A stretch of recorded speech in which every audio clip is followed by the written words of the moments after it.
Hey everybody, so this new video by Connor Donk just dropped. It's called Gmod the Comedy Night, and the plot gets quite confusing at some points.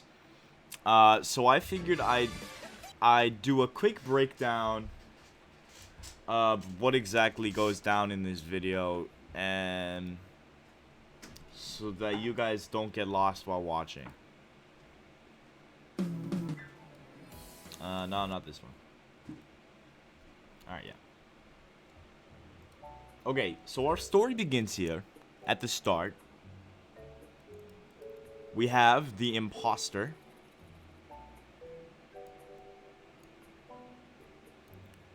And he owns a bar.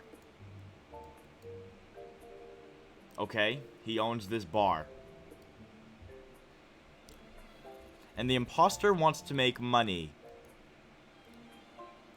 And so he figures he'll do a stand-up comedy night. He puts up a bunch of posters looking for people for his comedy night. And eventually he gets one person to do it. And it's Trollface.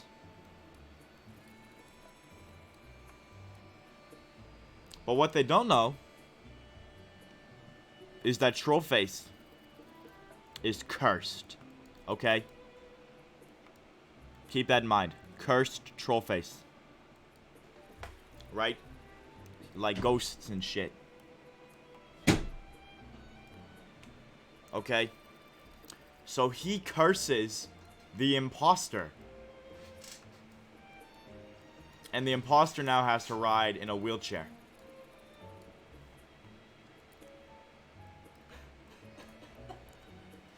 Alright, next. So, anyways.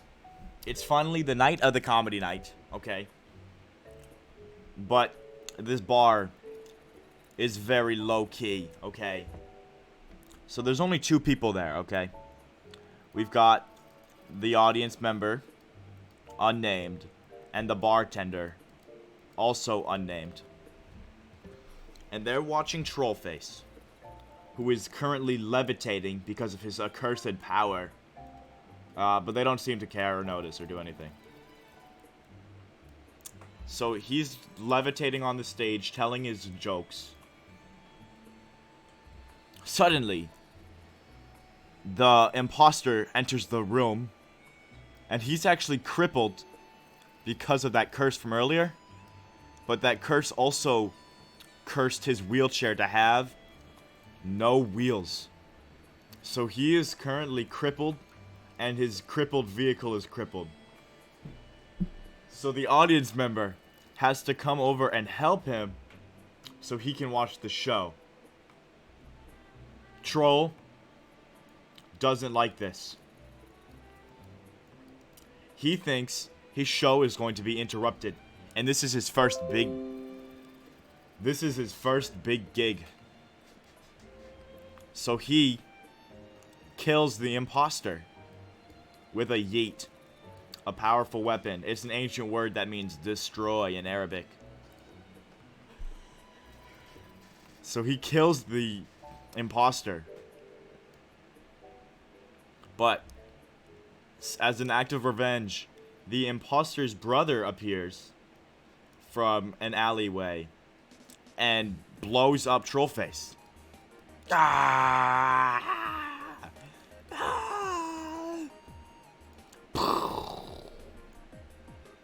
But what you don't see, because the cameraman, who is the audience member, is actually looking away, you can't see, oh shit, his spirit escaping. And his spirit is Freddy Fazbear. Fast forward to that night, okay. We see the audience member at his apartment. Trollge appears to him. And he says nothing. Other than commanding the audience member to get into a bath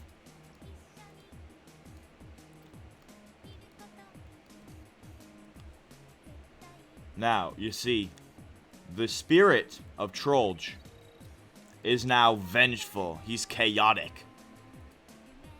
And he wants to begin by taking out his wrath on this single audience member. So he does that, or he attempts to at least, by blowing him up. But the audience member shoots him and kills him. Got it? Good. But he's not dead, okay? The audience member thinks he's dead, but Trollge is still alive. So the audience member's walking around, and he tells his friend Golden Freddy, "Oh my god, Golden Freddy, you'll never believe this. I just saw a ghost." And then they're like, "Oh damn, we better investigate the whole house then." So they look around, and they find nothing. Because, you know, he's like, "Oh, well, I already killed the ghost, I guess."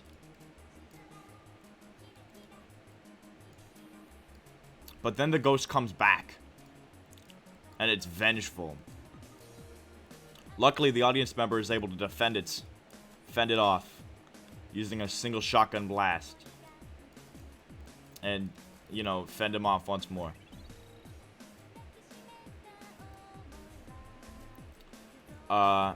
Then they go into an elevator. And they're like, "Oh my god, wait a minute. I just remembered something that Trollface said." Trollface said that if he doesn't finish his show, he is going to kill me. And this information really freaks the both of them out. And then the ghost of Trollge nukes the apartment, or at least the elevator, and sends the audience member flying. Wah! Like so. Killing Chica instantly. He's vaporized. The audience member, he's like, "God damn. Sheesh." He's like, "I'm gonna go clear my mind at the bar." But then he goes to the bar, and he sees the omen that Trollface left him. And it reminds him of him. And he becomes enraged. He's like, "Hey, you know what? I'm not gonna let some good-for-nothing ghost ruin my life." And so he devises a plan. He's gonna hunt this ghost down, find out what they want, and kill him once and for all. So he devises a plan. He goes to his house, and he's able to shoot the ghost of Trollge. Boom! Ah! Shot, right? But he lives. He's all good.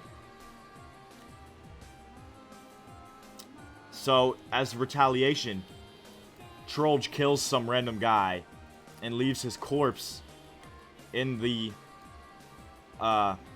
room of the audience member. And he doesn't like that very much.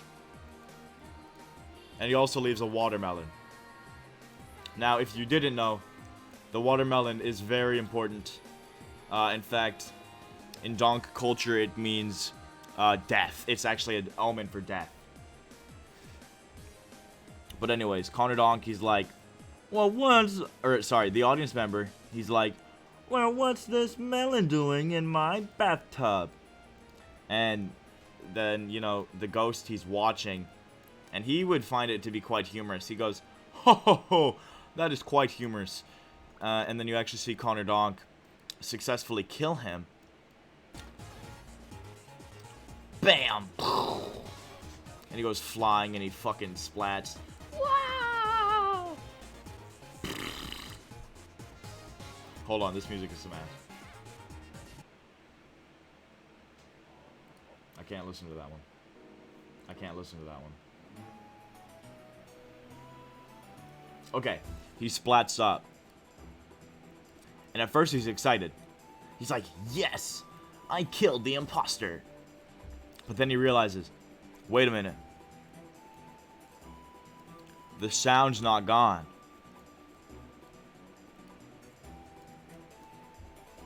So he goes to the bar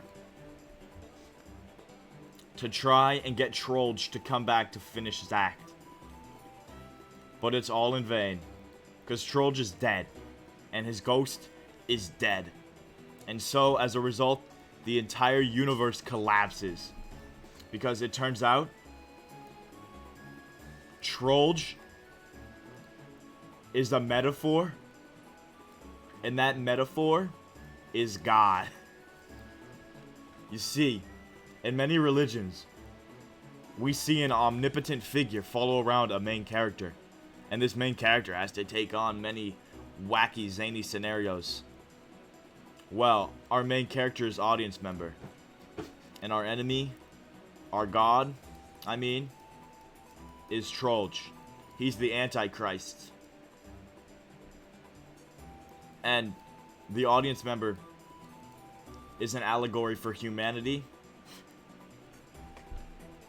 And Trollge hates humanity. So it's pretty simple to follow. And I'll just go through it one more time. Among Us owns bar. Bar needs money. Among Us opens up a open mic comedy night. Trollge sees this comedy night. Trollge is actually a god. He's cursed, and he places a curse upon the imposter, which forces the imposter to live in a wheelchair.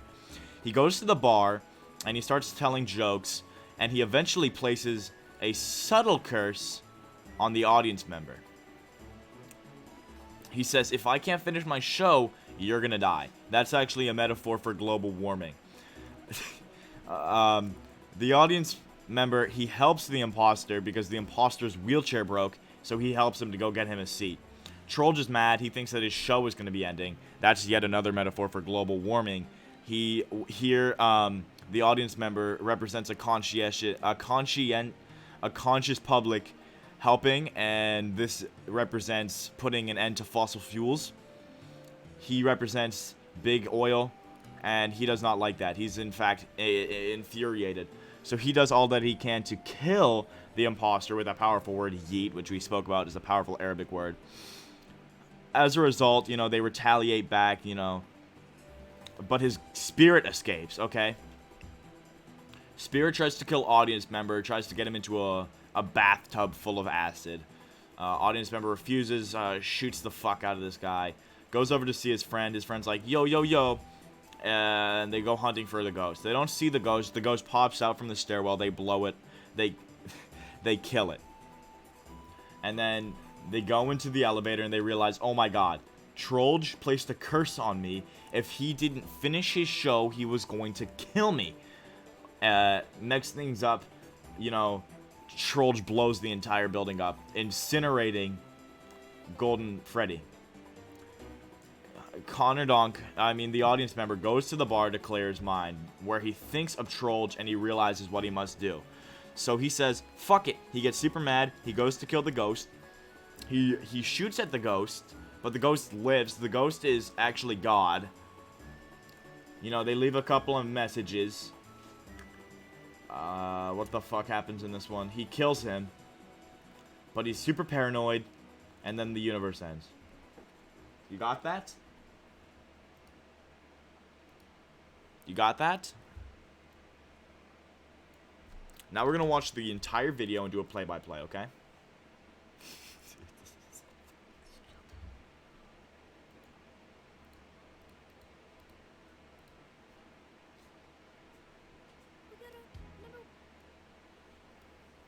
Okay. One quick note. Okay, quick note right off the bat. This is the bartender I mentioned. Coca-Cola. That's one's empty. We see the audience member here.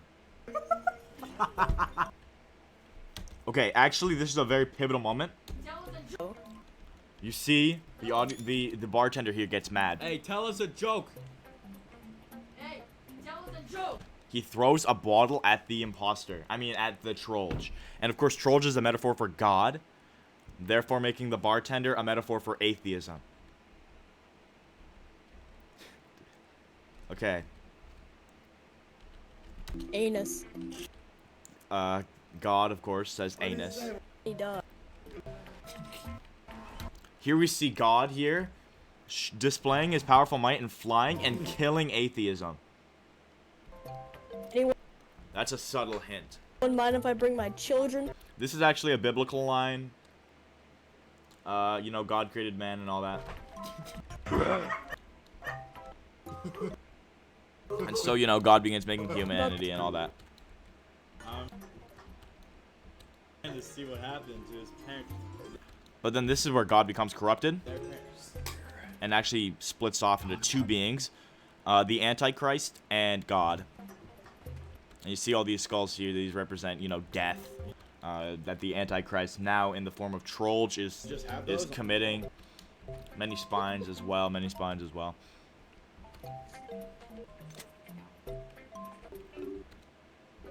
Now this is where we get the omen here. We get the time travel bit here. Whose corpse is this? Yours from the future if you don't let me do my comedy act. You see the Antichrist here gives the audience member a prophecy. He says, if you are not to let me finish my act here, I will viscerally murder you and spew your bones up here across the stage.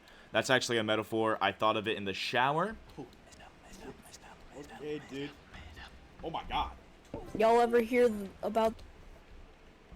And, of course, he's not allowed to finish his scene. Killy dog? Here's the imposter. As you can see, he owns the bar. And he's cursed. And he lost his wheels. I'm hosting this comedy night. You know, he says, hey, I'm hosting the comedy night. So, you know, the audience member, being a nice guy that he is, he's like, okay, well, I'll pick up the imposter and I'll move his chair up here to the microphone so that he can, you know, do his hosting thing and start the night off right. Oh, he's the host of the comedy night. Yeah. He's dangerously crippled. And then we see Trollge here. He's not having it, right? He's not having it. This is a representation of, you know, other religions and how they kind of battle each other. You know, they don't want to be upstaged by one another. So that's what's happening here. We see Trollge kind of trying to kill off other religions.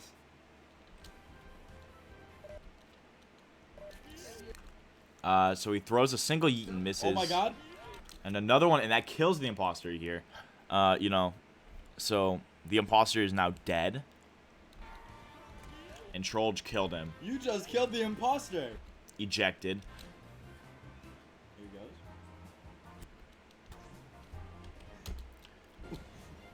And this is the part I was talking about earlier. You see the audience member here. He turns his head to delete this invisible thing. And Trollge is now blown up. So you could not actually see his soul escaping. And there's the imposter right there. The imposter's brother, who came back and got retribution on Trollge. And of course, here's Trollge's, you know, ghost, his spirit. And he just kind of haunts the apartment for a while here.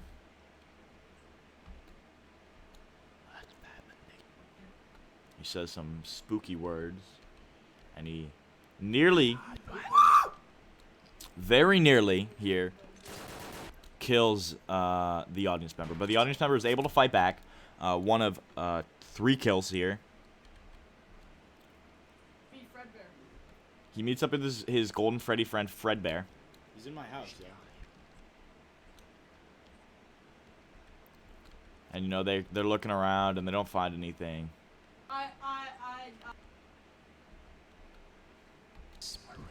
And then here's the part where we see the spirit return. He comes around this staircase here.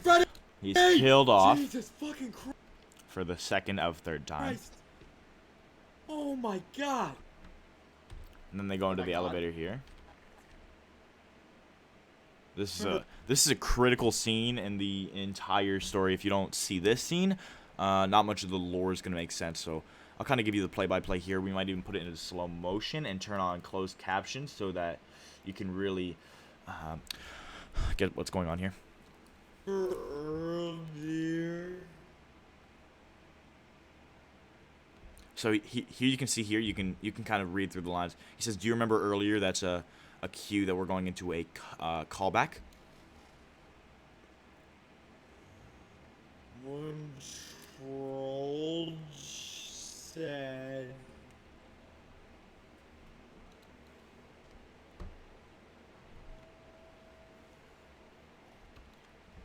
Now he says, "Remember earlier when Trollge said?"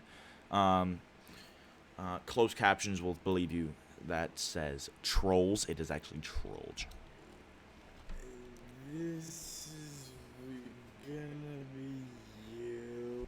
And we kind of see, you can't really make it out. There we go. You can see Trollge here appear, kind of in the mind's eye of our main character, the audience member, as he reminisces on Trollge foretelling the prophecy to him.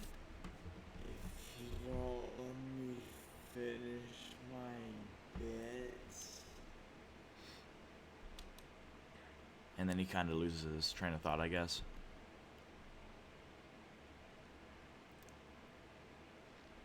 We never let him finish his bit. And then they're realizing, oh my god, Trollge never finished his bit, and then he died. So he could have actually placed a curse on me. So, you know, there's a very pivotal scene there. But before he and Golden Freddy are able to do anything about it, they hear that ticking sound, and that ticking sound is indicative of a nuclear bomb. Oh, I hear it! Fuck, fuck, fuck! Oh, I didn't know it did that. It censors out fuck. So we see him get blasted way back. You even hear Golden Freddy fucking get obliterated. Tons of dust blown up in his face. Shit! Oh my god! Alright, so he goes to the bar and he's like, alright, well, I might as well loosen my mind up. And, you know, he tries to loosen his mind up in the bar, one of his favorite places, and he looks in the corner, and he sees this foretold dead body of his.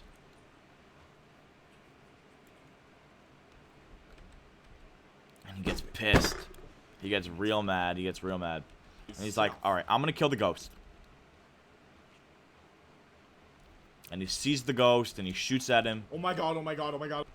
He sees the ghost a lot of times. The ghost just kind of appears almost as though taunting him.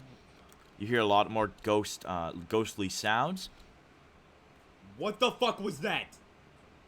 You see these patches where his memory's kind of faded a little bit here. Yeah.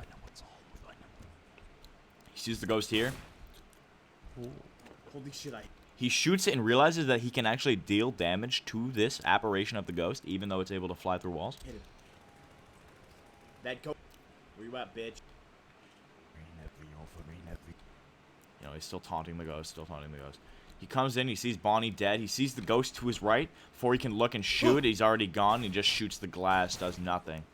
What the fuck is that, dude? Notices the dead body. He's like, who is this? I don't know who this is. Who is in my... Finds the watermelon, of course, an omen of death, as we went over.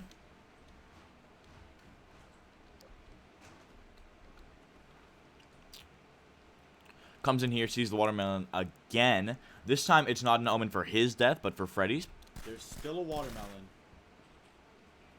Turns around, sees Freddy, kills him. He goes flying back, splatters into the counter there, and folds over before disappearing. A symbol of, you know, his soul kind of leaving the world as one would expect. Oh my god.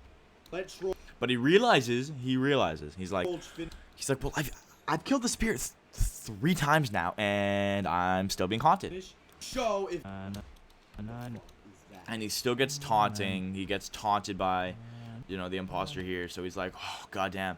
He comes back to the bar here, a very risky move. You hear this chime, which is many longtime viewers of Donk Time may recognize as the ending song of a video. And I believe that the creator put that in there as both an homage to, you know, maybe you're thinking the video might end here, but also, additionally, it's showing the end of the audience member himself. You see him looking upon his own corpse here. He gets one last premonition. You. What did I do? And then he dies, of course, fulfilling the prophecy. Because even if he did kill the spirit of Trollge, he still, the prophecy wasn't completed, right? So, you know, Trollge is dead, Trollge's spirit dead. But, you know, you can't have a divergent timeline where he doesn't die, you know? Because that's kind of a pivotal part of the timeline as a whole. So instead of splitting off into this one where, you know, he's dead and Trollge just so happens to be alive, it splits off into this one where, you know, Trollge is dead and Trollge's spirit is dead as well. And he just so happens to die because the entire universe collapses at once, which is very tragic, of course. You know, it gives you the chance to know, oh, maybe audience member could survive. No, there's nothing he could have done to avoid this fate, including, you know, oh, what if he didn't kill the spirit? Okay, well then, what do you fucking think is gonna happen? Obviously, the spirit would have killed him. You know, no good way this is gonna go down for the poor audience member. And really, he was cursed from the start as soon as the imposter killed Trollface here. So, you know, very sad for the audience member, of course. Very sad for the audience member, of course. You know, very tragic fate, very tragic. So yeah, I think that's basically gonna do it for the lore of the you know, Trollface video. Hope you guys do enjoy.